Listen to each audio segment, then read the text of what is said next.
Thank you all for being here, especially to the Highland Park folks, my hometown, and about 20 of them said they were coming. 2 are here, so Bill Bloom and Rob Crozier, special shout out to you guys. For those who do not know the man to the left of Karm, he is among the most senior CBS national correspondents, very well known. True crime fans. He also will occasionally host 48 Hours.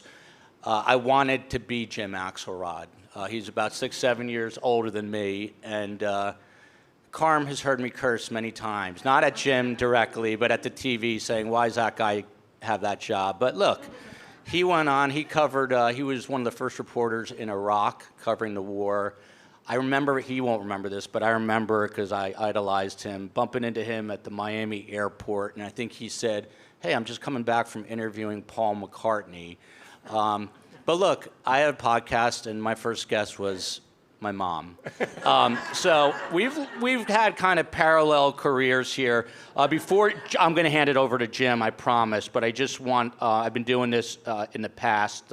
I just have to disclose a disclaimer here. There's some lawyers in the house that anything that my mother says or I say cannot be held against us in a court of law. For those of you, I should say, who think that this is shtick, Zach, where are you? Raise your hand. Zach, with his own ears, a few moments ago, heard Karmela dropping F-bombs at me when she thought she was protected. And so she tries to deny it, and Zach heard it. Zach, is that true? Thumbs up? Thumbs up. May I clarify something? Yes. I have witnesses. You only have one witness. You need, according to the law, This is going to be a problem. you need the 2 witnesses, and I have more than 2 witnesses that I don't curse with anybody else except with you. She's going to do this all day. She's not going to talk to the mic. By the way, there's also a lot of people following us today virtually, so thank you to everyone watching us virtually. One more quick thing that I want to, 2 more quick things, and then I'm handing it over to Jim. Just a day in the life. Before we left, my mother said, what are you wearing? You look like a waiter. To which I said, thank you. I got a beautiful email last night, absolutely amazing email, and it was titled, Your Book is a Masterpiece, which brought tears to my eyes. And I showed it to Karm, and she doesn't just insult me, she insults all of you. She said there's a lot of crazy people in the world. And lastly, I'll leave you with this. For some weird reason, Karm and I are bringing humor to 2 things that really are associated with humor, that is the Holocaust and true crime. We're probably in the wrong 2 genres, but this was the night before we were getting ready to go on the book tour. My own mother, this is my mom who gave birth to me, said, it's weird that fate brought us together. Why are you doing this to me? To which I responded, you realize I have branded your image on books, cups, and podcasts in your 85th year of life, to which she said, I couldn't give a shit. She said, I have so much to think of. I have to bring my laxatives, my hair, my makeup. And she said, the next book, do yourself, don't do with me. To which I responded, please don't die anytime soon. I would miss her, but also my father sadly passed away. And in Jewish religion, you have to say Kaddish for 11 months, and it's a giant pain in the ass. So I said, please hold on. And the last thing I'll leave you with, and I'm handing it over to Jim, who is the legend. Karm was concerned because she knows Jim's a big deal. And she said to me, she controls everything. So she said, did you send Jim the book? And I said, I sent Jim the book. And she said, did you send it in the mail? And I said, no, I gave it to a homing pigeon. So that was it. Last thing, real quick. Don't do a last thing. Just one last real, Jim's even getting embarrassed now, but the very last thing is, I had a lot of water before the last trip, and so we went out, no, and don't do that. She asked me, at 54 years old, if I need to go to the bathroom, and then it occurred to me that I did need to go to the bathroom, and then as I'm walking to the bathroom, she says, don't forget to aim. So this is not shtick, this is reality. Jim Axelrod, the floor is yours. Thank you. Again, guys, I cannot tell you how big a deal it is for me personally to have Jim Axelrod here. Well, thank you. And good afternoon, everybody. It's great to see everyone. It is actually such a blessing that you asked me to be here. We all come from the same small shtetl in central New Jersey, and it's been a couple of rough weeks there in Highland Park. We've lost some wonderful people, and so the fact that Highland Park can be attached to an hour of lightness and entertainment and warm exchanges between mother and son is a particularly moving thought for me. So thanks for having me. Joel, I want to start out, I know most authors always say the same thing. They don't like writing, they like having written. Can you relate to that? I can actually, to be honest. I'm just such a anxious guy by nature that for me, just to broaden it out a little bit, it's everything around the podcast that drives me crazy. It's the book and the guests. It's the but once I'm in the podcast, I'm in the zone. Same thing with the writing. I actually find writing incredibly like meditative. I mean, I am known to pick up my laptop and slam it down in front of strangers, but for some weird, I'm not a big music guy. I'm a big like news talk radio guy. But there's a place in Miami. Shout out to the Citadel, which is like a hipster food court with tons of noise, tons of people. I put my headset on, and no idea why. I listened to Johnny Cash on a loop while writing this book, probably 1,000 times. And I just sat there, and it was very cathartic for me. So the thought of writing another book, which I'm planning to do, is a little daunting. But this was actually kind of a pleasure to write, but it is a hard process. Carm, when Joel comes to you and says, hey, look, I want to do this. I want to write a book. How did you process that? And what made you say, yes, let's do this? Basically, anything Joel wants, I always say yes. But you must have had a calculus. You knew that he was going to be revealing, exposing, bringing your relationship out for everyone to take it in. You overlook the fact that I was married to a psychiatrist and that I was a therapist myself.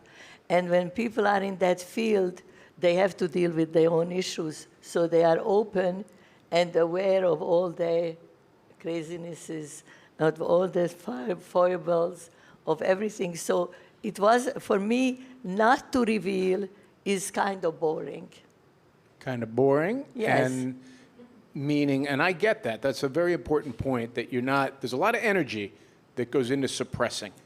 But if you're free from that obligation of spending the energy suppressing, I understand why you could feel that that's a better way to live. But Joel gets into some stuff in this book, and I have the quotes here so we can talk about it in a little bit, that people might read and wince and go, ooh. I was afraid of that. In hindsight, I was afraid. But I'm not anymore. Because the responses that I get, I think people who see the book and who are our, as we call them, STS family, they get it. They accept me as I am. And that's one thing, I am as I am. Well, I want to be clear about something. You have so much to teach us. I want to pull a quote here from page 173 of this book, because it's really stayed with me. It's a myth, you said, that you get wiser with age or gain better perspective on life by going through the Holocaust. I had to figure out life just like everyone else. Let me just interject before Carm answers that. He always interjects when I'm I'm like, Carm, what are you doing? You just ruined the entire book. Everyone's buying this to get your wisdom, and no. But it's. I thought it was a salient point too. Yeah, it's really important. But Carm, tell us, what have you figured out about life? Well, first of all, just to go back why I let him write the book is because I'm so close to the exit. And I felt that there were certain things that were important to me. And important, mortality is not a great thing. So I wanted something left behind, and he offered it to me. Like what? What do Like you want, about what do you my want us to know? life. So the other question was what? Yeah, you're saying as you get closer to the end, that there's a lot more yesterdays than tomorrows. Yeah. And I understand that. Yeah. You wanted this sort of memorialized. Here's what I thought about life. Give me a few. Give me a few important bullet points that we all can take away from this conversation that will inform us about life. Well, I think there is basically one major bullet, like cannon bullet point Yep. here, is that try to enjoy what is there to enjoy, because nothing is really guaranteed. I like my voice is not guaranteed. Nothing is guaranteed, and at any time, we can slip on a banana peel, and don't go later on when you are 85, like I'm now, and say, why didn't I do this? Why didn't I think that? Why didn't I enjoy that? Why did I let that go by? It's better not to set yourself up for regrets later on. And then let me just quickly add that Carm actually, I don't live by pretty much anything I say, but Carm really does live by what she says. So she really does live such a optimistic, positive, upbeat life. And that's the real reason I really wanted to write this book. It wasn't so much, it's about a quarter Holocaust and the rest is life advice, but it's, if more people emulated her minus the cursing, it would be much better off. And by the way, we had a whole slideshow, and I'm handing it back to Jim, I promise, in 1 second, but we're not, the slideshow today is not going to be coordinated with a talk, and shout out to my dear friend Eva Hoffman in the back, Highland Park is here. But one thing I did want to say, and this is not political, this is just what I think, another reason this book is very important. We see what's going on, I know Jim's going to get to this, but we see what's going on, and these are pictures of the campus. I will do that, but I saw a headline last night, Joe Biden is upset about the tumult, it said, on college campuses. So he is speaking at Morehouse College, which is great, but that's a black college. He should be speaking at Yeshiva University this year. And I'm not trying to make a political statement, but there's a lot of Jew hatred out there, and it needs to get addressed. Jim, I'm sorry. Well, Karmela, Joel brings up a pretty interesting point. You do look at life through different lenses than most of us, just given how your life started and what your childhood was like. When you see current events, when you see the university protests, for instance, what do you make of that? Well, I may repeat what I said before, because now we were for a week going through Boston and different places and talking about the book. And I said that, unfortunately, it reawakens the pain. What's happening right now is what was repressed or in the background of my thoughts. Suddenly it becomes more central again because of the outside events. And then I have a friend here who is a survivor. And I have a friend in Israel who was my roommate and the survivor, and I complained to her that I'm in pain. And she said to me, it's all your fault. By the way, she survived, and she's a great architect, really award-winning. She didn't roll up and lying in a fetal position and sucking her thumb. But she said, it's your fault. I said, how is it my fault? She says, you are living too long. It's funny. I so wish I could apologize to my grandparents, because they would talk to us when we were kids about what can happen. And we used to, I remember thinking, I grew up in Highland Park, New Jersey. It's the 70s, the 80s. What are you people talking about? Stop being ghetto Jews. And I've wanted so much to be able to say to my grandparents, you kind of had a point. And I'm sorry I didn't listen a little more closely. Well, nobody could have foreseen this. Nobody could have foreseen this.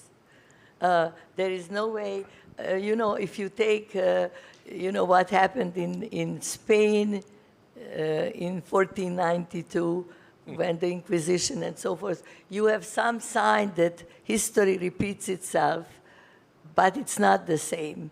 the day it happened on October 7th, I said, somebody came over and said, "Oh my God, it's a new Holocaust." And I said, "No, it isn't.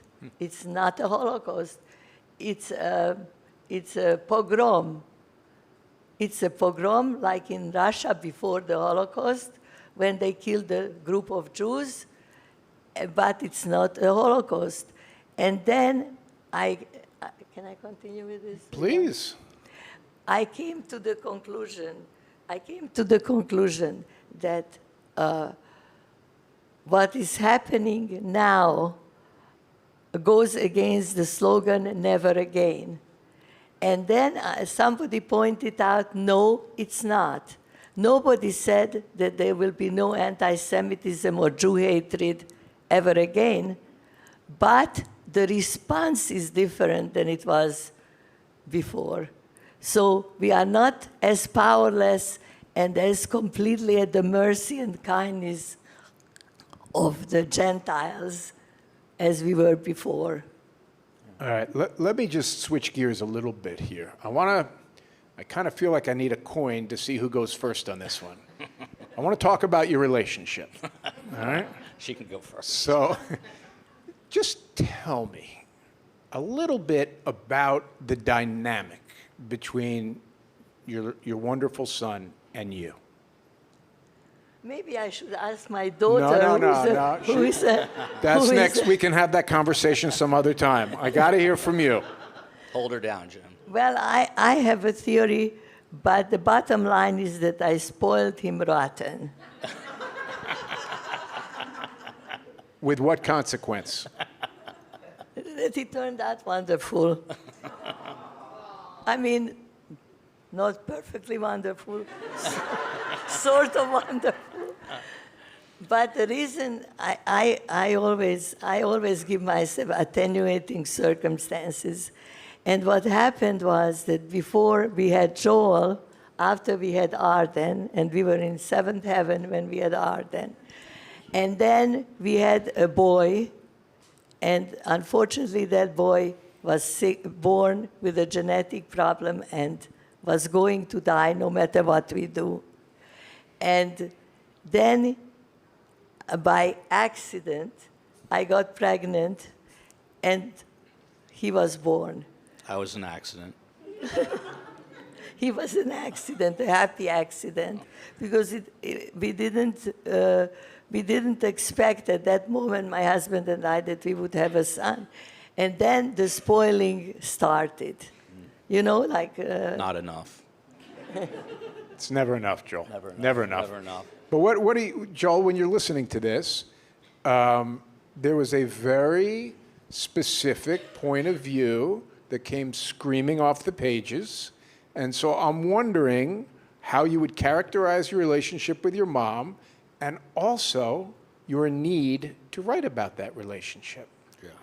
I'm going to answer that in 2 seconds. I just want to hop right back to one of the points my mom made that I think is really important about the Jew hatred going on, and I think that's what it should be called, is that she made this point up in Boston and to New York media. She was actually on the Catholic News Network, which I thought was interesting, and said that, look, they might be coming for the Jews today, but tomorrow they're going to be coming for, you know, the LGBTQ community, the Muslims, and it's true.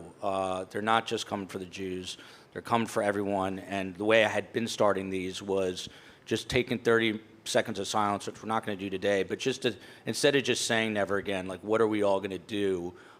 You know, not just about the problem that's going on right now with the Jews, but a greater problem, you know, with society. But to answer the question with my mom, in a word, it is dysfunctional at best. But look, we have just this unbreakable bond. I've always had it, and I think it has to do with the fact that my mother did lose a son, which is another reason I wanted to write this book. I mean, I didn't even know this guy's name probably till I was out of high school, out of college, and that's one of the reasons. I mean, my mom is, you know, we do true crime in the podcast, but, and I say this half jokingly, half serious, is that my mom is like like one widget away from serial killer status because she's so good at being able to compartmentalize.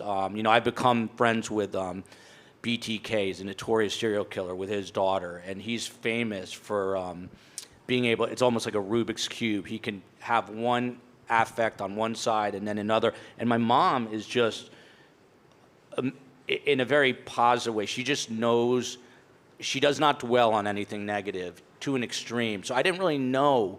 I just had these like kaleidoscopic images and understanding of both the Holocaust and what happened to my brother. But when my father passed, which happened during the writing of this book, is when I really saw it kick in.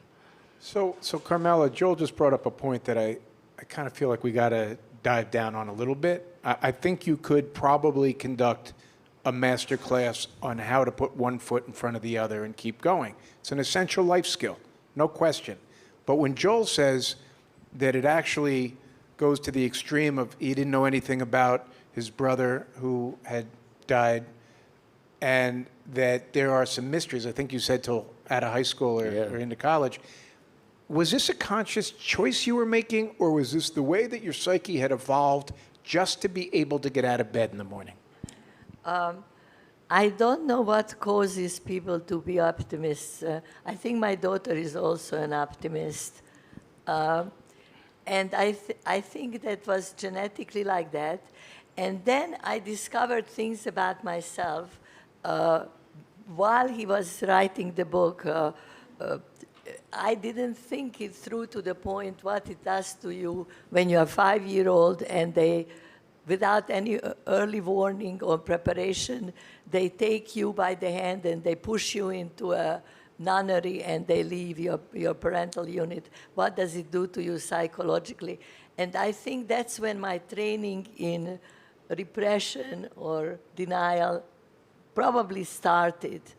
But I think it was combined with my optimism. I've always loved the quote that you live your life going forward, you understand it looking backward. When you look backward, and the fact that nuns saved your life, what does that do for your sense of hope and possibility? And balancing that against the horrendous stuff we're looking at today. I think that they were always, first of all, I believe in this. Just take the United States. In the United States, there are 330 million people, okay? Maybe 500 kids demonstrate at which NYU or whichever college you want to go. The media, no offense to you, none taken. But the media is right there, and they film it, and tight. it looks like the whole country is doing it. Yeah, which, by the way, right now as we speak, there's a pro-Hamas protest going on. There was supposed to be media here, but they sent them all to Central Park. And look, the media has its agenda. I will say this. I mean, CBS and Jim are one of the few reporters left that really come at things objectively, but it's a problem, I think. It is a problem. Yeah. But just getting back to this notion of, it's interesting, you talk about optimism. I've always thought, so optimists, right, they can only be bitterly disappointed. Pessimists can be pleasantly surprised. So I kind of like where you're going with that, but the fact that you've maintained an ability, given what you've seen, to just put one foot in front of the other is remarkable to me. Well, when you read the book, because I see my friends are holding books, when you read the book, you realize that his optimism killed my father. And it's not an easy thing to deal with. Perfect cue, by the way. This is Karmela's father, whose name was Latzi, L-A-T-Z-I. And this picture is very interesting because I was like such a queen of denial, like queen of the, that I never really dealt with how much I missed him. And when I was about 35 and some other things happened, I would, in my mind, remember this picture of my father and me and cry a river. During my lunchtime, I would go, I was working, so during my lunch break, I would go for therapy. And then I would come back with all puffy eyes. I and never go knew this. after- It should have been in the book. See, these are things, there's so many bits and pieces that continue. Next time you're writing, when you're writing the next one, Joel, just hang with me. That's it. That's it. But what's interesting real quick about this is this photo's her father. This photo is after the war. No men are left. No, so- the two men were gassed in Auschwitz. My father, that's my mother. So my father was missing, and my grandfather. And real quick, and Jim's going crazy. Like, this guy keeps interrupting me. But But why are you doing I knew the deal when I said yes, Joel. my grandmother's new husband was also a Lotzi. So I took the Z-I from both names, and that's my daughter's name. My middle daughter is ZZ. But there is a funny part That's to wonderful. it. What's that? In French, it means something different. Oh, yeah. In the book. All right, so let's talk for a second, since we're at the book. Yep. The title is not just Surviving the Survivor, a brutal conversation, a brutally honest conversation about life and death with my mom. Some of it is brutal. I just want to run a couple exchanges by you, okay? Page 62. Joel, I literally cannot stop worrying about money. Carm, I can't cure stupidity.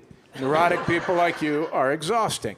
Page 66. Joel, is anyone going to care about this story? Karmela, you're an idiot. This is for you. Page 67. I'll stop after this. Joel, I'm going to have an aneurysm. Karmela, you deserve one, moron. Now, this one serious question before I talk about the trauma this is probably inflicted on Joel.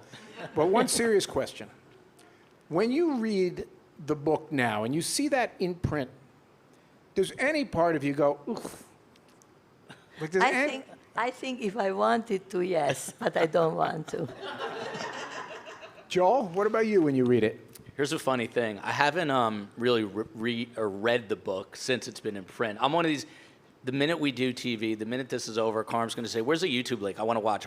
I never watch. I don't know if you, Jim, if you like to watch yourself, but I don't. Never. But I just wrote what I just wanted to get I recorded it's a series of recorded conversations that I then developed more into a story based on those conversations. But these are the real conversations, and it's interesting because my mom is so optimistic and positive. There's a line where she says, if it's a money problem, it's not a problem. But No, that I have to clarify once for all, because it meant my mother used to say that during World War II, that the money problem is not as much of a problem as some other problems, like being killed on the spot or something, little detail like that. Yeah, when you move to Miami and your net worth is not $850 million, it's a problem.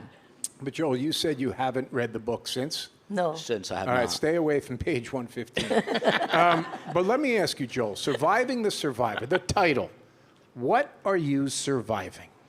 Great question. So the title really came about because my mom has all these crazy... My mom says things that I do not hear. I'm completely immune to them at this point in life, but other people pick up on them and are like either hysterically laughing or wondering the same thing as me. What is she talking about? For example, every time we finish a long car ride, she says, thank you for flying Ozark Airlines. I'm like, what the hell is this even? Never heard of Ozark Airlines. Maybe Jim has. But so there's just weird things that she says. And I completely, what was the question? Well, I was just wondering what you feel like you're surviving in the relationship. So my mom said, used to say, and it was the original tagline for the podcast, is we're all just trying to survive in a rough world. And so I just kind of ripped off of that. You know, my mom is my biggest fan. You heard that she said she spoiled me rotten, but she's also my biggest critic. I mean, she is... Michael Moore had a show, The Awful Truth, and she does not hold back. I mean, she is, what I said, the subtitle is brutally, I mean, she's brutally honest with me to the point of, not fearing ripping me apart. And it's tough. I mean, when you grow up, she's been to hell and back many times. It's kind of, I make the analogy of being kind of like the son of the Little League coach. She's harder on me than anyone else. So I'm trying to survive for her, but man, I don't. JL Coven, I don't know if he's here, but he's coming back as an amazing stand-up comic. JL, shout out to JL, does the best Trump impersonation and Mitch McConnell in the entire world. But No, he's a He said when my professional. mom, God forbid, passes away, he's a stand-up comic. He said I'm going to have to change a title to I Survived the Survivor, but I really don't want to have to change a title ever. I'm going to be an absolute wreck and a disaster of a human being if I He's go before planning her. already. Yes. He's being. So, Did you think to yourself, as you were figuring out what your approach was going to be to raising kids, what he's saying here, she's not just my biggest fan, it's wonderful, but my harshest critic. Was that a conscious thought that I need to be the truth teller in Joel's life? Yeah, I have 2 children. I'm lucky. I don't think I ever treated my daughter the way I treated my son. She never cursed, Art is saying, in front of her. No, Joel can be very, very, very sweet and a little annoying. and I really resent when he kind of, and he admits it, he does it with me almost, right? true, The complaining, the quetching, true. he does it with me. Fetch. Quetch, Yeah. him with me.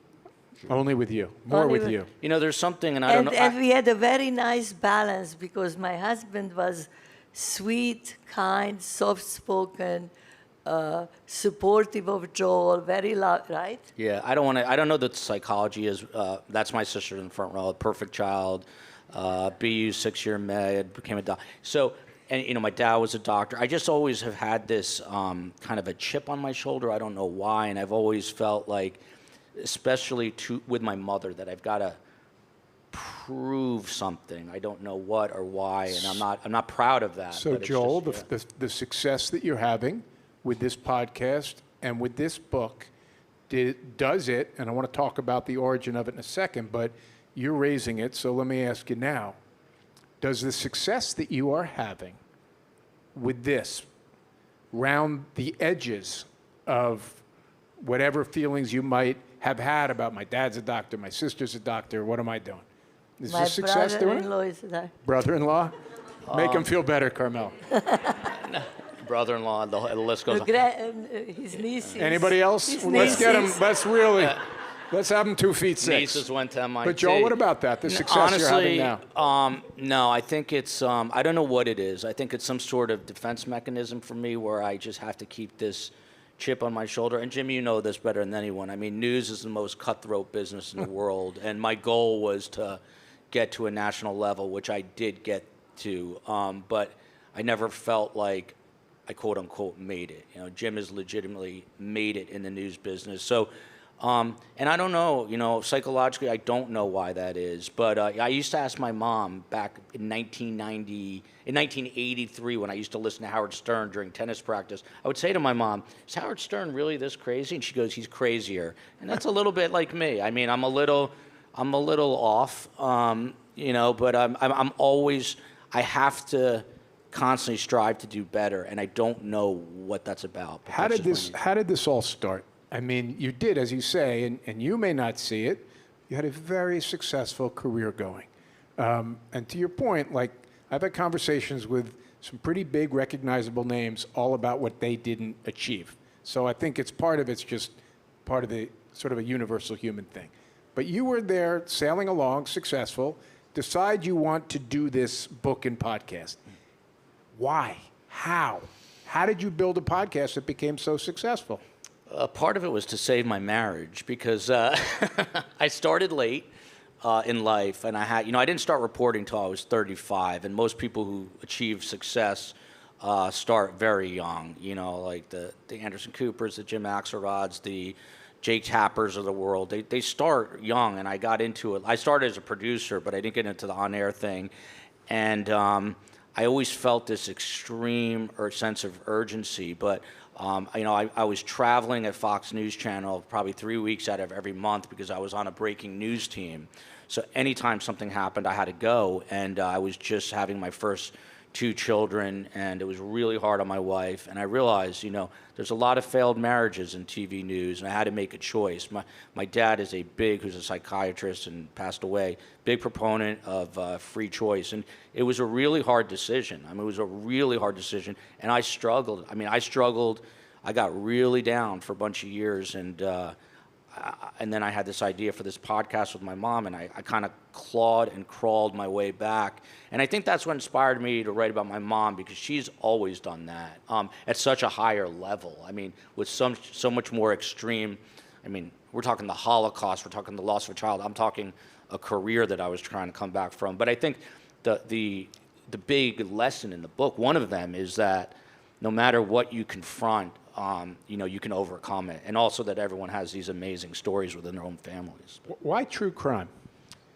So the true answer to that is we thought we were going to be Mrs. and Mr. Rogan, and you can't just have a podcast where you talk about nothing. We found that out very quickly. And I've always been fascinated by true crime. I was one of those guys that watched every Dateline episode. I'd watch Forensic Files. I remember one time having a conversation with Brett Baer of Fox News Channel. He said, "How could you watch that?" Like, he was like incredulous. Like, who watches that? I didn't think anyone would ever watch that. I'm always intrigued by that. My mom's got the background as a therapist, and we stumbled across this horrific story that Karm likes to say is like the Waldmans minus the murder, which is a Dan Markel murder. He was Toronto born and raised, Harvard Law School. He was a rising legal scholar, and there was a hit put out on him by his mother-in-law and his ex-brother-in-law. And the ex-brother-in-law just got convicted. The mother-in-law is going on trial, and Karm does like to say we're sort of like them minus the murder. So that's how we stumbled into true crime. They sound nice. But true crime has a psychological facet to it, and I was always into that. Yeah. So sometimes I do crazy things, like I watch a movie, starting it on purpose in the middle, and trying to figure out the beginning. Psychologically. But we also have just to plug the show for 1 sec. We have really the only show that is a live nightly show that recaps with the best guests. We really do have the best guests. So everybody. we recap, and it's brought me back to, I love news. I've always, when people were listening to music at MTV in 7th grade, I was listening to talk radio. So it's brought me back to my news roots, and it's independent media, and I think it's the way of the future. How demanding was it for you to build this? Unbelievably. I mean, I've worked on this so much harder. Oh, he suffered so much. I worked on this harder than I've worked on anything by far. I mean, anything that I ever did at Fox News nationally, Fox News locally. I mean, I spend 16 hours a day working on this probably still. Karm, I am not going to sit here and conduct an interview and not ask you about your profanity. You curse like you would make a sailor blush, okay? And I want to ask you, my theory was, as I was reading this, was it makes perfect sense. Why observe the laws of social interaction when the laws of society didn't protect you at all when you were a kid? So maybe flaunting those laws is your own little way of commenting. I don't know. You tell me. I have a theory. I have a theory about many things. I have a theory. My theory is that, I have witnesses with whom I interact, and I never use curse words. My husband never used curse words. My daughter doesn't. My son-in-law doesn't. My granddaughter, who is here, never does. And it's like some people speak Pig Latin, right? Yes. This is our private language. Not anymore. Not anymore. Well, that was my point. Yeah. Once Joel elected to include that, there was... I begged him not to. And I have to tell you that in the postscript. No, in the Audible, I cleaned it up. By the way, Audible was a living hell. It took us forever, because every time we got to a word, my mom refused to say it. I was like, I recorded you saying it. I'm not saying it. So the Audible is actually clean, but it took about 30 years of my life away. But there is this postscript on page 291. Karm writes at the end of the book, "Dear reader, after I read this manuscript, I felt embarrassed by my use of 4-letter expletives. I decided to work on eliminating curse words. Hopefully I still have time to change. Fondly, Karmela." First of all, how are you doing on cleaning it up? I think I'm making very slow progress. That would not surprise me based on what I watched. No, it's almost instinctively. And you don't use any profanity, right? Me, never. All right, we're gonna throw this open in a second to questions from the audience. But before we do, I would like to ask you both: is there anything you learned about each other through the writing of the book, through the book tour, the talking about it, through the conducting of the podcast, since that started? Is there anything you've learned about either each other or yourselves that you didn't know prior to engaging in this process? Well, I learned, and it will sound like I'm buying off Joel, but I learned that he is talented writing. I thought that he writes well. I think he's talented in creating this podcast and creating this whole thing. And he's a very much more. He has the luxury, the way I see it, to have his emotions than I had in my life. Mm-hmm. And I should be more behaving according to that he is more emotional, more responds emotionally than I do. And I think we are different in that sense. But you developed an admiration for it. I do. I like his vulnerability. He's much more vulnerable than I am. Joel, just listening to that, what's your reaction to hearing that? I can't go anywhere without bringing this slide up, which is hard to look at. But this is my mom with my dad at the wedding, and then as he's dying. And one of the major things it's not that I learned, but that I saw firsthand was my mother surviving in real time, because she admits it, and I knew it. This was harder for her than the Holocaust.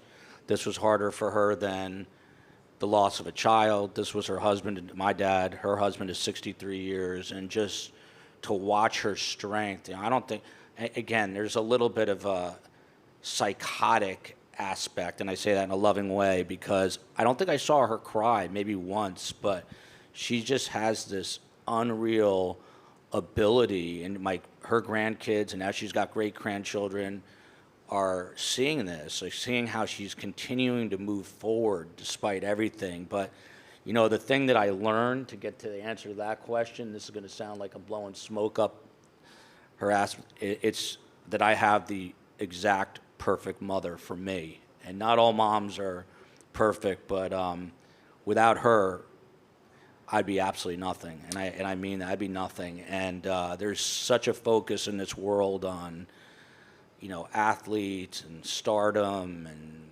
Kim Kardashian, and the only person, for some reason, whose approval I feel like I need is my mother's, and that's the only person that I really look up to, and my father too. But with him gone now, it's her, and I worry because without her. By the way, one of the inspirations that people find funny for this book is when we were just talking to people, we were talking to Carol Baskin of Tiger King, and my mom was calling the show Lion King because she never heard of it, to her face. And Carol Baskin loved her because she's so relieved that someone wasn't going to annoy her about Tiger King. But she said, "Your mother is like my beloved tiger. She's an endangered species." And that was one of the impetuses for me to get cracking on the book. I wrote this book at an insane pace. I wrote it in 4 months, which is abnormally quick. And I succeeded in convincing him not to rewrite and rewrite and rewrite and rewrite. And now he never rewrote. I didn't rewrite this and book. The publishing company came and said, "We want your book." The publishing company came, and when they weren't rewriting it either. They didn't change anything. The editor wrote me a beautiful note. She said, "Over the 1,000 books I've edited, this is the most meaningful book I've read, and I wish you the best of success." Let me kvetch, which means whine, for 1 second. My biggest worry now that I can't let go of, and I probably brought it up 10,000 times in the car, granted I do have a little OCD, is that I'm so afraid this book is not going to reach as many people. And it's not a sales issue for me. It's just my mom's story, and the way I tell it, I think, can benefit so many people. So the biggest gift anyone can give my mother I is just sharing the book. That's it. And let the record reflect that here On this Sunday, in the Museum of Jewish Cultural History, Joel felt the need to translate kvetch. Not All everyone right, knows. let's, do we have, I don't know if anyone from the museum is here. Do we have microphones, or you don't maybe need one? Just super quick, Any- I want to just say, Sharon, Eva, two of my oldest friends, Eva just lost her dad, and it was super sad, and a lot of us are now going through that, but love them. Crozier, Bill Bloom, all my Highland Park friends, thank you. JL Covan, stand-up comic. up, JL, stand up for 1 stand second. up, you are a 1 second. stand-up Just tell Carmen and I something in a Trump voice for once. This is not political. Just say something, JL. So I see you have somebody from the fake news. That's interesting. I had somebody stronger from MEOAN. The book is good. I didn't read it. You like the cover? It's a shroom.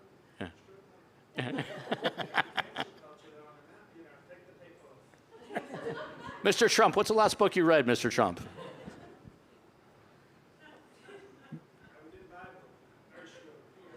What, a Marvel book? Thank you, JL. He was in the show Billion. Who's got a question? Right here in the front row. Hi, I'm Brooklyn Rules MBA. I love your podcast. I just have two quickies. Joel, down there in Miami, you say sometimes how much things you don't miss about New York, but we know that you do miss New York. So what is it that you miss most about New York? And the second is, Carm, right before you gave a quote about how your mother gave birth to you twice, and I was wondering if you could repeat that to the crowd. That's a beautiful, yeah. I told Those are just the one-word answers. I miss the energy. I miss the people, great people in New York City. But Carm was telling me this. I forgot that she even told me, but it's interesting. Go ahead, Carm. And please ask questions. It's Microphone. I spoke in different venues, and I never mentioned that I told my mother, and I feel that most mothers give birth once, but the way she escaped with me on the morning when they were taking us to the cattle trains to take us to Auschwitz, and guaranteed when we get done, children were immediately gassed. So I was guaranteed to be gassed, and she took me by my hand, and she took me out of the ghetto and walked away like pretty nonchalantly, walked away. And that was the second time she gave birth to me. So my mother was pretty amazing in that sense, and I am very grateful to her. One of the things, real quick, I grew up with a picture of a nun in my house, and I just thought it was normal. I didn't know. I didn't know what was going on. And I didn't really find that out till probably college years when I was But at you Brandeis should have asked University. before. Yeah, I should have asked. Maybe it was a good idea to tell me, but listen, it was a guy named Dr. Scherzer, not a Jewish guy, and then a nun that saved my mom. So it's the Righteous Gentiles, and there's an organization for that. We just did a podcast where we're going to donate some of the proceeds of the book sales to that, and look, they put their lives on the line. They would have been shot and killed I at the have my spot. very good friend here, also a survivor, Yeah. friend, and she was also saved by Righteous Gentiles. Yeah. But questions, please ask. Don't be shy. In the back there. Another doctor. Another doctor. So my question has to do with how you saved your marriage by changing your career. And by the way, I was a team doctor in professional support for a number of years, so I get it because I heard from the players how difficult it was being on the road.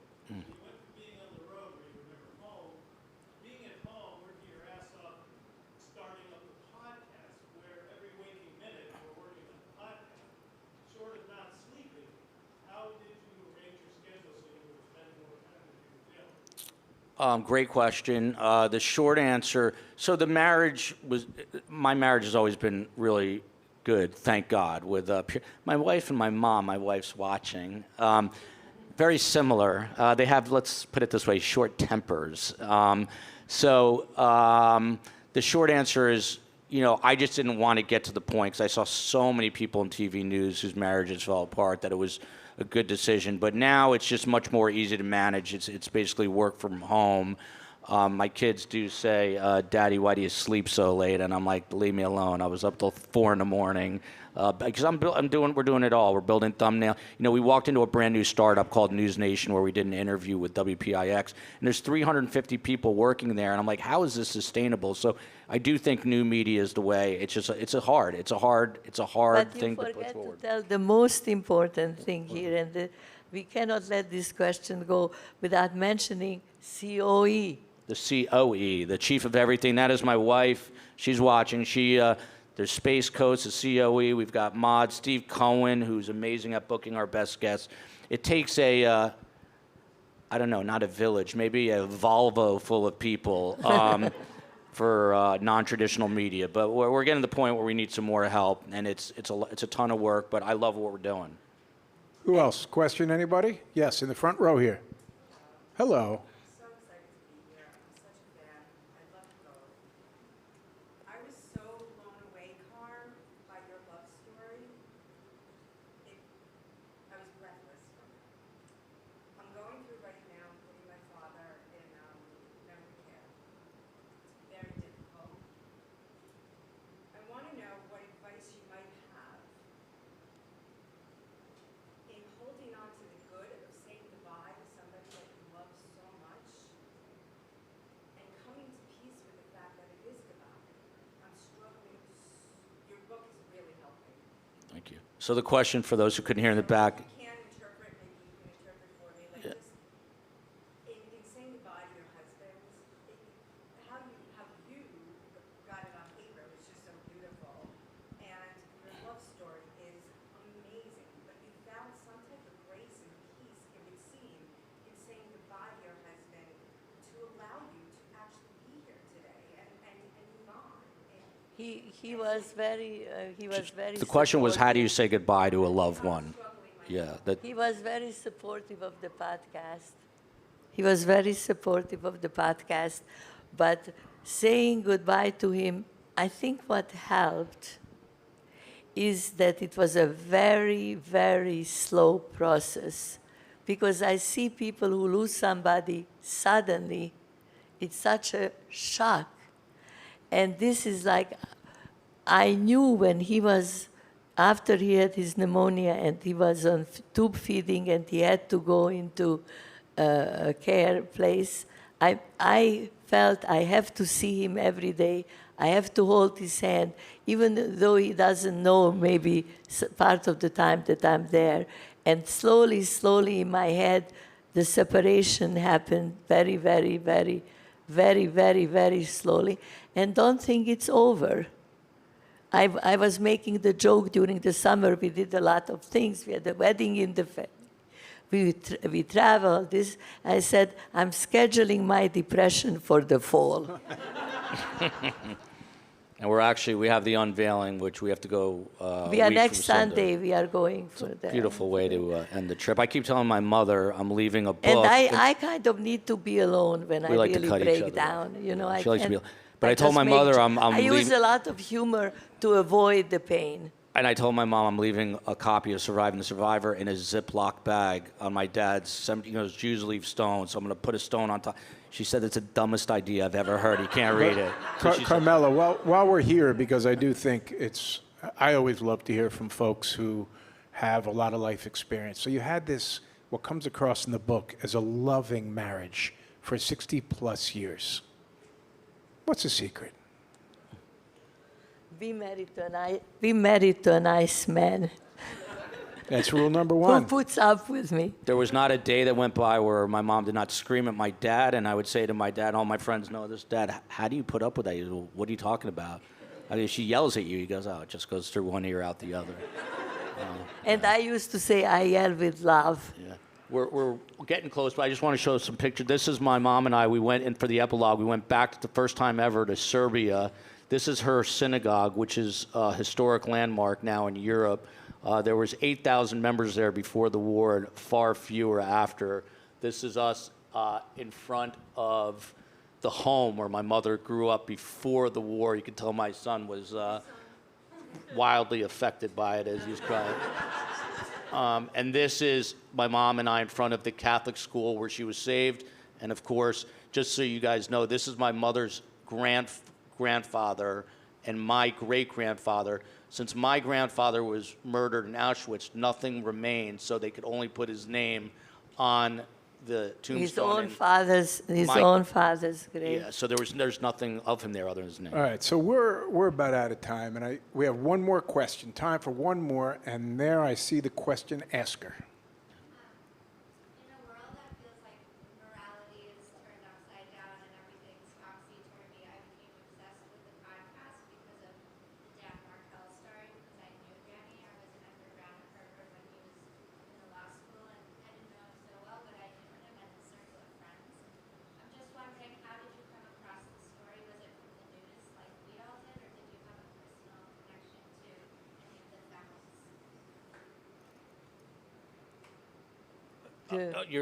Okay. So, it was through the news. That's really how we learned about it.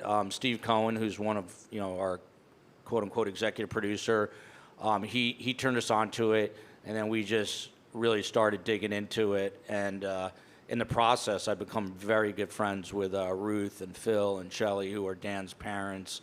We've covered the case. It's our OG case. And I'm actually Ruth is introducing us in Toronto, where we're going tomorrow, and Phil's taking us to dinner. So you meet that's the other thing about the true crime world, is people who've experienced not great things. And so it's a very tight-knit community, and I'm excited to see them. I mean, I consider them family now. And we care about the victims too. And our policy is no politics. So I just want to wrap up with a thought. So this book is about a lot of things, obviously, and we've been really lucky to hear all the different points that the book touches. But I just want to express some gratitude here, because we live at a time where the survivors of the Holocaust are obviously reaching a point where there will be fewer and fewer to hear the direct accounts from. And I know there's been great work done in memorializing accounts, but I want to tell you how wonderful it was not only to read the book, but to hear you today share your accumulated life wisdom. You have such vigor and such life force, so thank you for sharing it with us today. Thank you for having me. Thanks a lot. Thanks, guys. And please give a round of applause to Jim Axelrod, a consummate newsman.